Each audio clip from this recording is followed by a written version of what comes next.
How's it going, everybody? So today we are talking safety programs. It is one of those things we've got to do every year. And so before you really dive into reviewing, revamping, and changing all your safety programs, just wanted to hop on here and do a quick podcast about things that you should kind of watch for. What are the big ticket items that we see as gaps when we go in and evaluate programs and systems? And so here we go.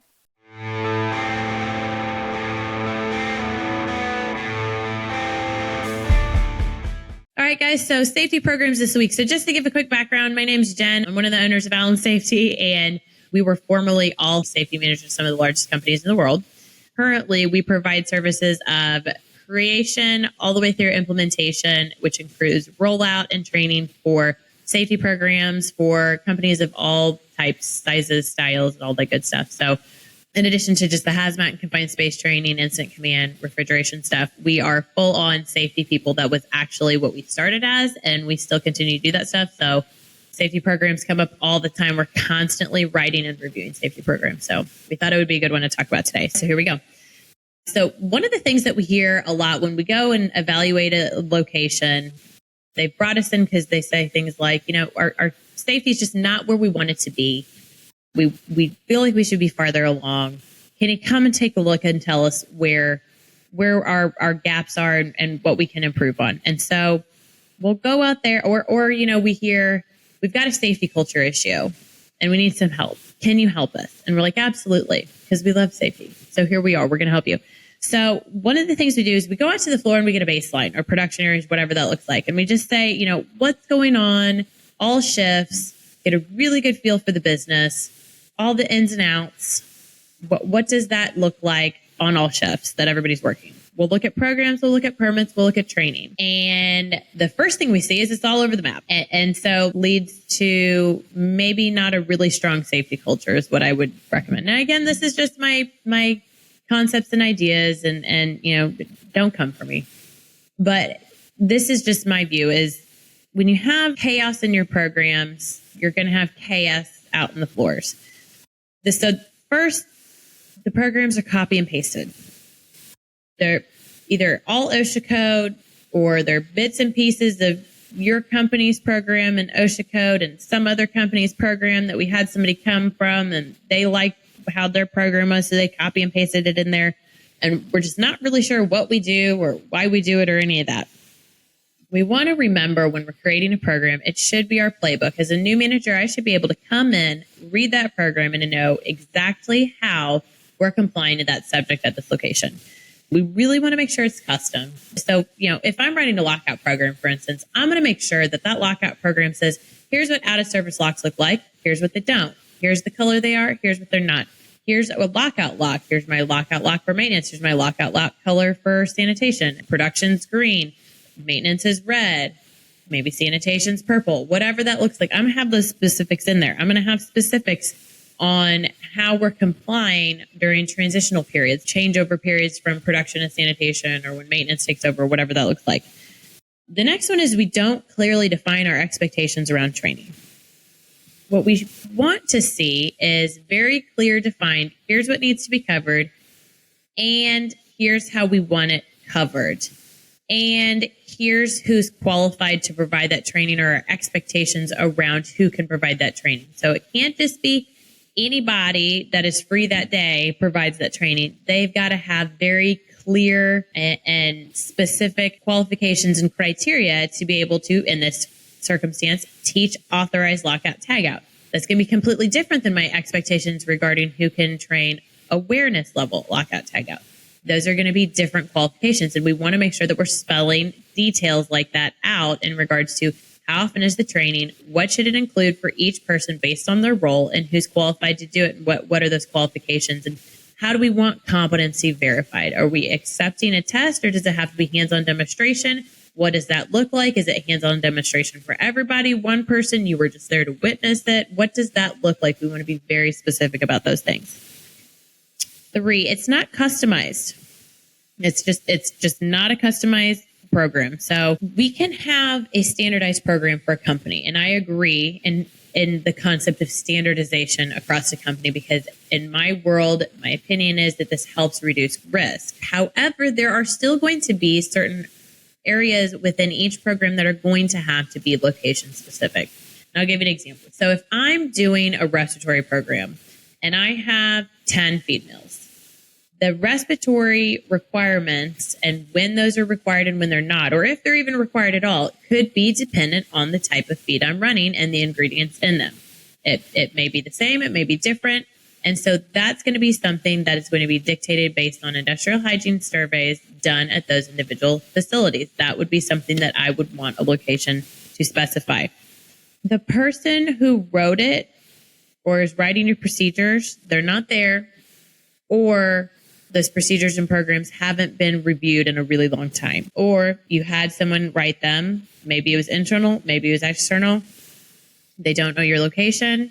They don't know the industry, and it's very boilerplate and generic. So we want to make sure that we're very intentional about who is writing these programs, what their qualifications should be, what experience they should have. And if we're not sure we have somebody who is able to do that, and we do reach out and have a third party do it, we want to make sure that whoever we select as that third party, that they know what's going on in our business. I can go and write a lockout tagout program for a lot of different facilities because I'm a safety person. There are lots of companies, is the point, that provide different services, and they'll give you different prices. But what you want to make sure is they're an expert in that industry, they're an expert in that field, they're an expert in that subject matter, and they are able to be an expert at your location. So this is one of those items that you don't necessarily want to take the cheapest option available in regards to a vendor coming on site and writing it. And I would also highly encourage you to avoid a boilerplate program and just fill in the gaps if it's not been made industry specific by your corporation or by your specific location. The next one, we're the only ones as safety people or the safety department that knows the program or knows where it is, knows what's in it, or knows where to find the procedures. These should be living, breathing documents that we're very comfortable, and our management team is very comfortable with what the expectations are, what is in them, and that we can quickly reference what is where, that we're that familiar with these programs. And we want everybody to know, if I go out and ask an employee on the floor, where can I find the lockout tagout procedures for this specific piece of equipment? I want them to know. And so if they aren't sure and they don't know that we have them, or they've never heard of such a thing, they've never seen it, they don't know, that's a concern that we would want to make sure that we address in the training side. The last thing would be, what's written in the program is just not what we do at all. It's just flat out not what we do. So a big one we'll see is we've got a new safety manager, and they loved their program, and they're a very strong safety manager where they came from. And they take that program and they're like, you know what? We don't have one at my new place, or the one we have, I don't like it. It's not mine, and I don't think it's very good. I'm going to take mine and I'm going to just put a different logo on it. And they do this without doing a baseline, and they do this without maybe totally understanding everything that's happening. And this is more the case if you've got a safety manager that came from a different industry.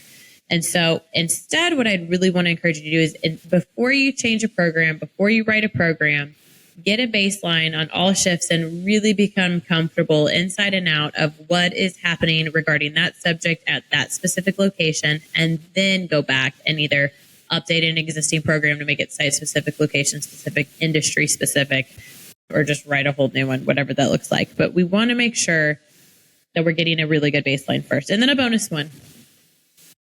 We want to make sure that we let people know what the expectations are in regards to, we want to make sure we let people know what's in the training. We let them know what the expectations are. We train them according to what is in the program and what those expectations are.